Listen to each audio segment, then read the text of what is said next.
Example ज्याचा आवाज चांगला असेल त्याने वाचायचं.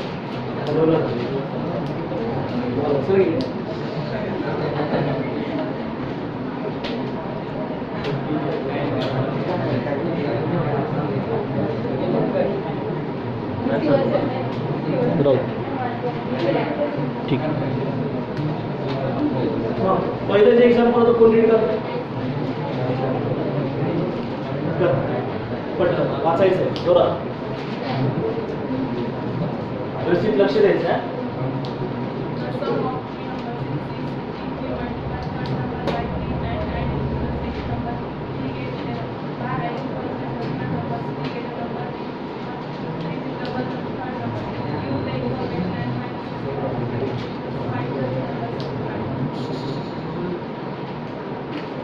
इकडे लक्ष द्या. एक्झाम्पल मध्ये काय दिले ते व्यवस्थित समजून घ्या. The sum of 3 numbers is 6. The sum of 3 numbers is 6.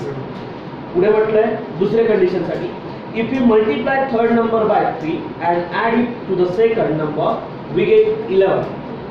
We get 11. Okay. आणि थर्ड कंडिशन अशी दिली आहे, by adding first and third numbers we get a number which is double the second number. बरोबर, ही तिसरी condition आली. आणि त्यांनी म्हटलंय, use this information and find the system of linear equation, find the 3 numbers using matrices. शेवटच्या line मध्ये असं म्हटलंय, find the 3 numbers using matrices. तर फर्स्ट नंबर काय अजून करायचा आहे? x, दुसरा आणि तिसरा, असे 3 नंबर्स मी अजूम केले. बरोबर आहे. पहिली कंडिशन बघितली तर तिघांची सम किती दिली? इक्वल टू 6 दिलेला. बरोबर आहे, पहिली कंडिशन. दुसरी कंडिशन मध्ये बघा, if you multiply the number third by 3. Number third by 3. Third number कोणता आपला? याला कितीने मल्टिप्लाय केली? 3 ने, म्हणजे 3 इज देयर. बरोबर. आणि पुढे काय म्हटलंय, and add it to the second number. And add it to the second number, म्हणजे ह्याला कोणामध्ये ऍड करायचंय? सेकंड मध्ये. सेकंड कोण आहे? y. त्यांची दोघांची सम किती येते? याच्यामध्ये एकसा काही संबंध आहे नाही, फर्स्ट नंबरचा याच्यात काही रिलेशन नाही. मग याला जर रिकन्स्ट्रक्ट करून लिहिलं तर कसं असेल? y plus 3z is equals to 11. Third condition कडे आलो. By adding first and third, by adding first and third, first and third म्हणजे कोण? x plus z numbers we get the number which is double the second number. जो number मला मिळतोय पहिल्याची आणि तिसऱ्याची addition केली की इक्वल टू काय मिळतोय मला? Equal to double the second. Equal to double the second. दोघांची सम ही सेकंड नंबरच्या डबल ला आहे. मग याला परत रिकन्स्ट्रक्ट केलं. हा 2y तिकडे होता, इकडे येताना लिहिताना कसं येईल? x minus 2y plus z is equals to 0. झालंय. पुढचं सोल्युशन आपल्या पद्धतीने पुढे आपण कसं घेतलं होतं त्या पद्धतीने.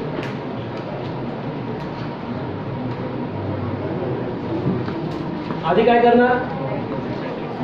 हे 3 इक्वेशन झालेत कन्स्ट्रक्ट. त्यांनी इक्वेशन काढायला होतं, सिस्टीम ऑफ लिनियर इक्वेशन. हे 3 इक्वेशन व्यवस्थित लिहावेच लागतील. जर लिहिले नाही, कारण क्वेश्चन मध्ये त्यांनी मेन्शन केले म्हणजे ऑब्विसली हे मेन्शन करावं लागेल. ओके. मग या तिघांचं आपल्याला काय घ्यायचं आता? मॅट्रिक्स फॉर्म मध्ये कन्वर्जन घ्यावं लागेल. मग मॅट्रिक्स फॉर्म सांगा. चला, 1 1 1 0 1 3 1 minus 2 1 into variable matrix x y z equals to 6 11 0. पुढे काय करू? ही सिस्टीम आली का माझी? ax is equals to b. We have to convert them in an upper triangular matrix. हा 0 ऑलरेडी. फक्त याला पहिल्या ऑपरेशन मध्ये याला 0 करता येईल फक्त.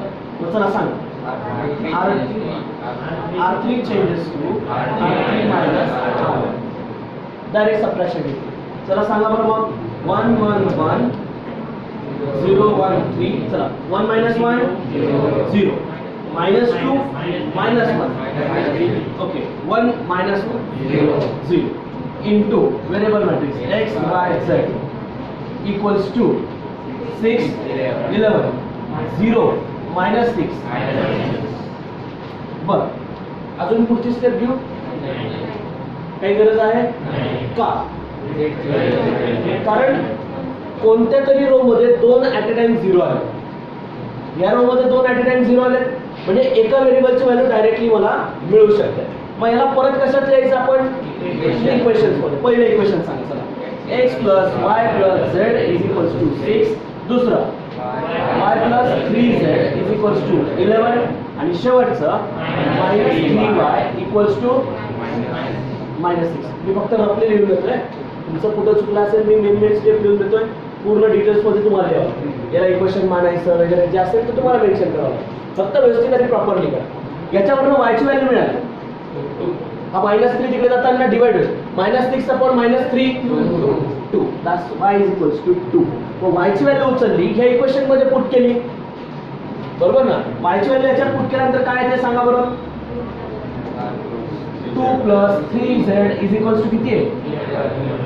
तो 2 तिकडे जाताना काय होईल? -3z is equals to काय येईल?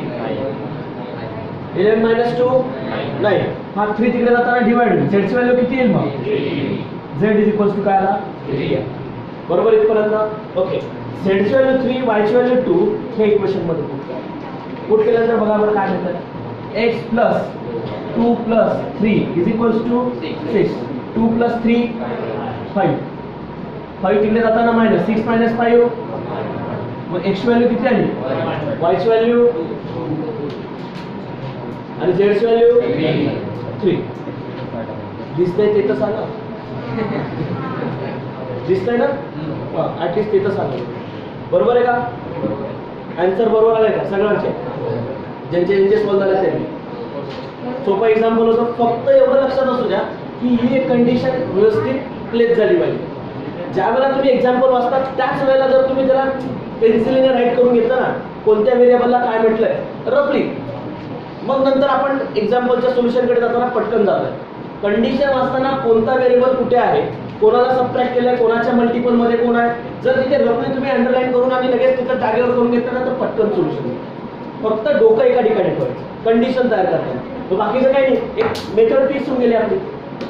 बाकीची मेथड आपली फिक्स झाली की आपल्याला रिडक्शन मेथड वापरायची, डायरेक्टली त्याला काय करायचं सॉल्व. असं काही नाही की रिडक्शन वापरायची, इन्व्हर्जन पण वापरू शकतो. कारण इन्व्हर्जन जरा मोठी जाईल.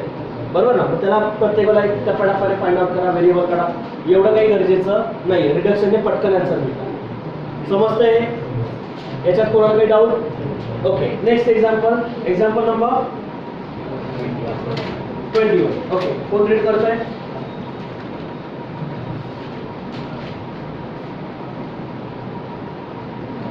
The sum of the three numbers is 6. Write the third number when added to the first number. We get 7. On adding times 3 times the first number to the sum of second and third number, we get 12. Find the three number by using matrix. एवढं पण घ्यायचं नको की आपल्याला काहीच कळत नाही. एकदम दरदर वाचून काय झालं काहीच माहिती नाही. शांततेत वाचायचं, घाबरायचं नाही ना. स्लोली. ओके. कंडिशन्स बघा काय काय. सुरुवातीला त्यांनी काय म्हटलंय? The sum of 3 numbers is 6. परत once again x y z घ्यावा लागेल. तिघांची सम परत काय येणार? 6 येणार. ओके. नंतर त्याच्यात पहिली कंडिशन काय म्हटली? पहिली तर आपली ऑब्वियसली ती झाली x + y + z = 6 येणार. दुसरी condition thrice the third number. Thrice the third number. Thrice 3 times. Okay. 3 times the third number म्हणजे कोण येणार तो? 3z. when added to first number gives 7. म्हणजे thrice the third number. आपला 3 नंबर x y आणि z. बरोबर. पहिली condition तर फिक्स आहे, x + y + z = 6. नंतर त्यांनी असं म्हटलंय thrice the third number म्हणजे 3z and added to when added to first number. added to first म्हणजे x. तर मला काय मिळतंय? 7 मिळतोय. याला रिकन्स्ट्रक्ट करून लिहा. सांगा. फक्त एवढंच की डायरेक्ट लिहू नका. त्याला डायरेक्ट लिहू नका, नाही तर मग तुम्ही कॉपी केल्यासारखं होईल. डायरेक्ट लिहायला नसलं त्याला कॅल्क्युलेट करा. कॅल्क्युलेट करायचं म्हणजे तुम्हाला आधी ही लिहावी लागेल. मग नेक्स्ट स्टेपमध्ये देअरफॉर म्हणून तुम्हाला पुढच्या स्टेपमध्ये त्याला रिकन्स्ट्रक्ट करून लिहावं लागेल. त्याला equation first, equation second, equation third द्या. तिघांना एकत्र नंतर लिहा from first, second and third. मग ते इम्प्रेशन चांगलं पडतं. नाही तर तुम्ही जर डायरेक्ट लिहायचं असाल तर त्याच्यात प्रॉब्लेम आहे. डायरेक्ट लिहायचं नाही. आपण आपल्या पद्धतीने कॅल्क्युलेट केलंय असं दिसायला पाहिजे. डायरेक्ट लिहिण्याचा प्रयत्न केला तर आपल्याला ते मार्क्स कमी पडतात. मग त्याच्यामुळे आपण फक्त लिहिताना सिस्टमॅटिक लिहिलो, दुसरा प्रॉब्लेम यायला नको त्याच्यामध्ये. ओके नाव मग याला लिहिताना परत रिकन्स्ट्रक्ट करून लिहावं लागेल. कसं x plus 3z is equals to 7. बरोबर. याच्यात y ची व्हॅल्यू काय असेल? ऑब्विसली कोएफिशिएंट ऑफ y काय असेल?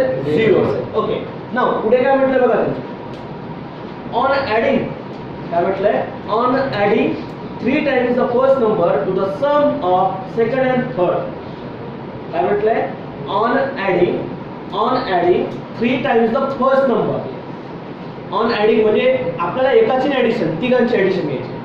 पण करत असताना ॲडिशन करत असताना त्यांनी असं म्हटलंय 3 टाइम्स द फर्स्ट नंबर, फक्त 3 times the first number to the sum of second and third number. म्हणजेच काय? 3x plus 5 plus z is equals to किती मिळते व्हॅल्यू? 12 मिळते.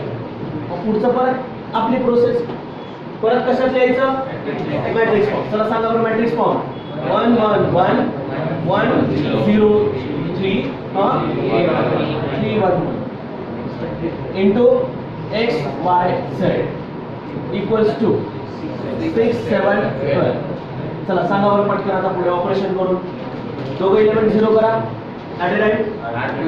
r2 changes to r2 minus r1 आणि r3 changes to r3 minus 3r1. चला पुढे पटकन सांगा आता.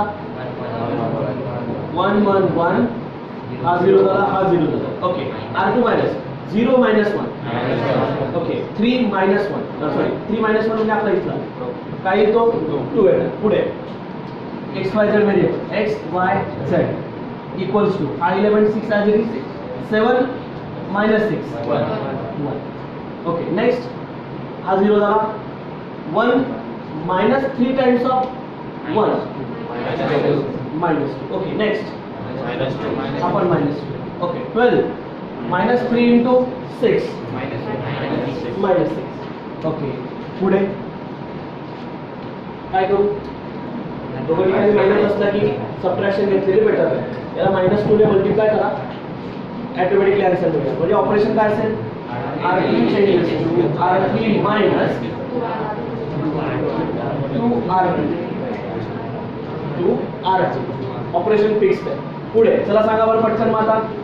1 1 1 0 minus 1 2 into variable matrix x y z is equals to 6 1. चला पुढे हा 0 होईल, हा पण 0. 3 -2 into 1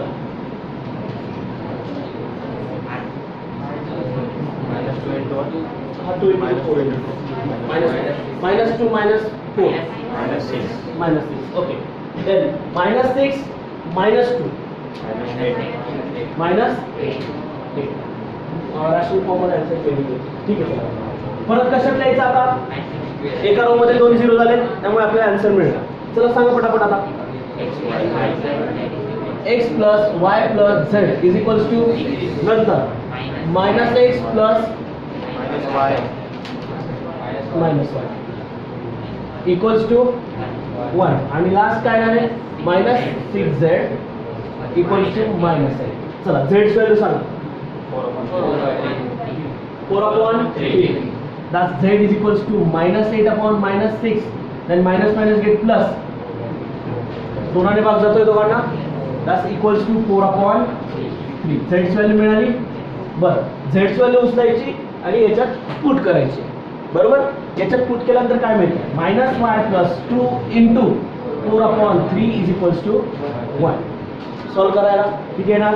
-y plus 8 upon 3 is equals to 1. 8 upon 3 तिकडे जाताना 1 minus 8 upon 3 क्रॉस मल्टिप्लिकेशन सांगा. चला -5 upon y ची व्हॅल्यू किती आली?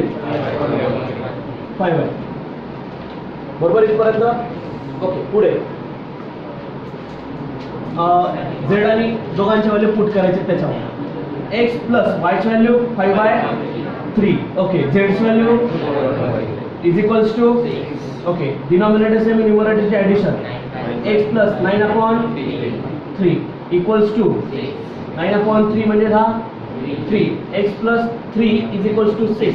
हा 3 तिकडे जाताना minus x is equals to बघा बरं, x ची व्हॅल्यू 3, y ची व्हॅल्यू 5/3 आणि z ची व्हॅल्यू 4/2. ओके, बऱ्याच जणांनी ते एक्झाम्पल थर्ड सॉल्व्ह केलंय, थर्ड एक्झाम्पल. पण थर्ड एक्झाम्पल मध्ये पुस्तकात काही मिस्टेक्स होते, मग तुम्ही सॉल्व्ह कसं काय केलं मला तेच कळलं.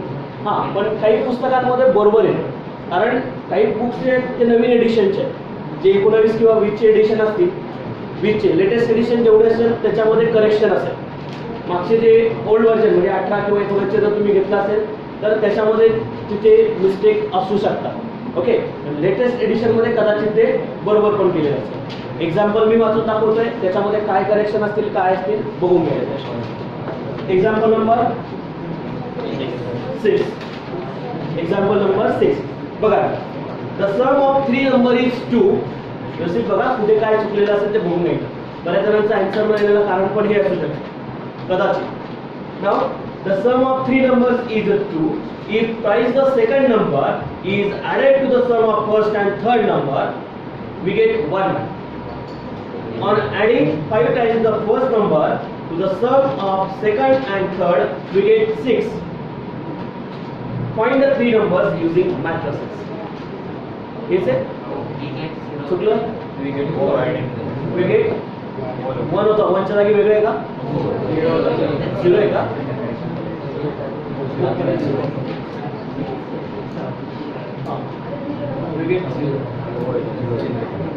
ठीक आहे, त्याला चेंज करून आणि मग सॉल्व्ह करावं लागेल. आन्सर जरी मिळाला असेल तरी ते पूर्णपणे प्रॉपरली आलं नसेल किंवा रॅशनल नंबर्समध्ये आलं नसेल. रॅशनल नंबर्समध्ये आन्सर मी देऊ शकेल.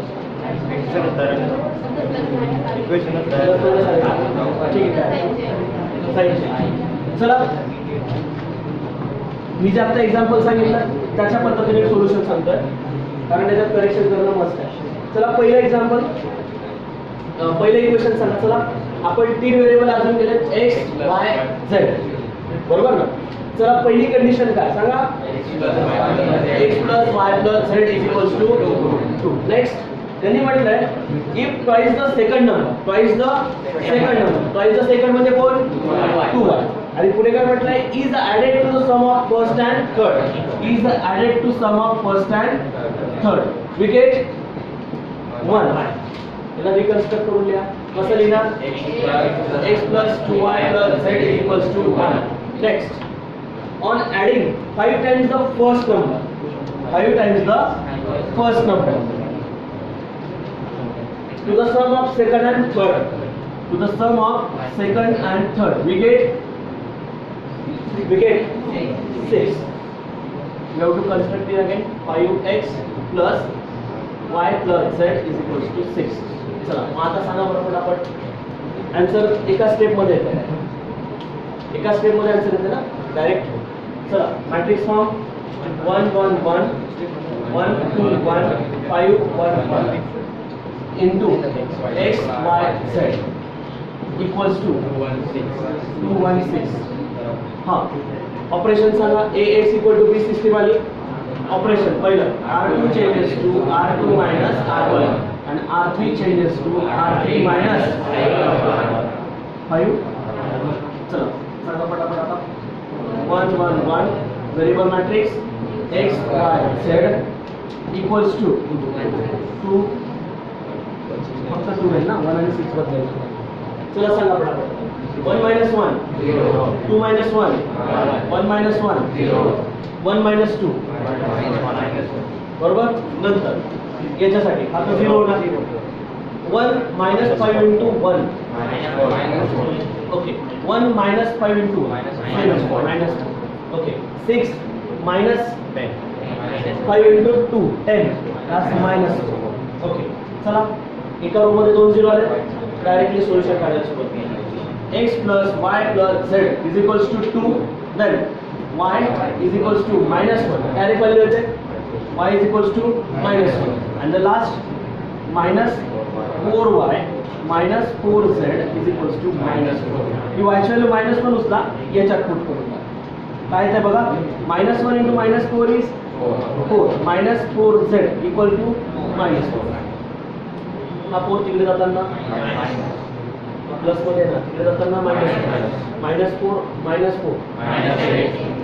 4 z is equals to minus 8 then z is equals to बरोबर ना -8/-452. ओके, ही y ची व्हॅल्यू होती, ही z ची व्हॅल्यू होती. याच्यात पुट करा. सांगा बरं पटकन मग आता x -1 + 2 = 2. हा 2 कॅन्सल झाला. हा 1 तिकडे जाताना -1 होता, तिकडे जाताना प्लस झाला ना. x ची व्हॅल्यू 1 -1 आणि 2. सोल्युशन चेक करून घ्या. याचे नक्की जर इथे 1 घेतला असेल तर आलं लक्षात. ओके, याच्यात कोणाला काही डाऊट? क्लिअर आहे सर्व? तिघे एक्झाम्पल सॉल्व्ह करून दाखवले ना, त्यामुळे मला व्यवस्थित लिहिलेच पाहिजे. कळत आहे? ओके, नाव इथे काही एक्झाम्पल आहेत. एक्झाम्पल नंबर 4 आणि example number 8.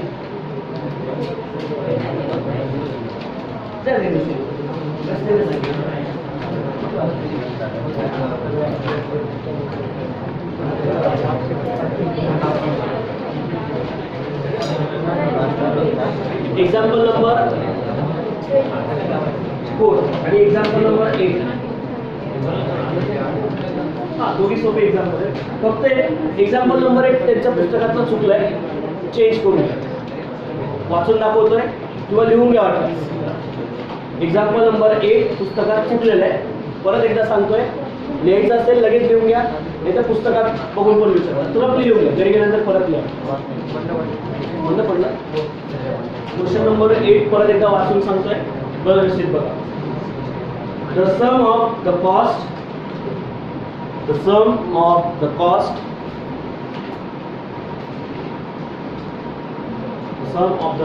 of one book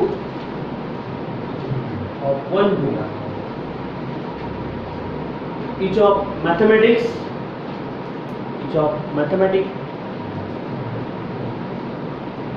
physics and chemistry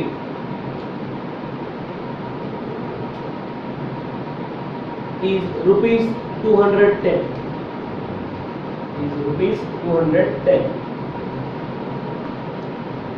The total cost of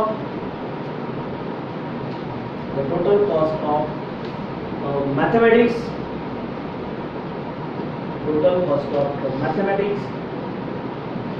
comma 2 physics and a chemistry book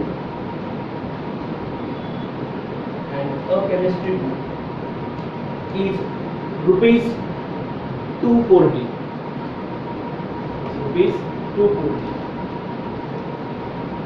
Also, the total cost of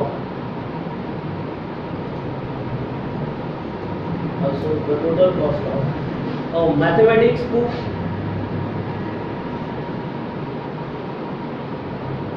3 physics books,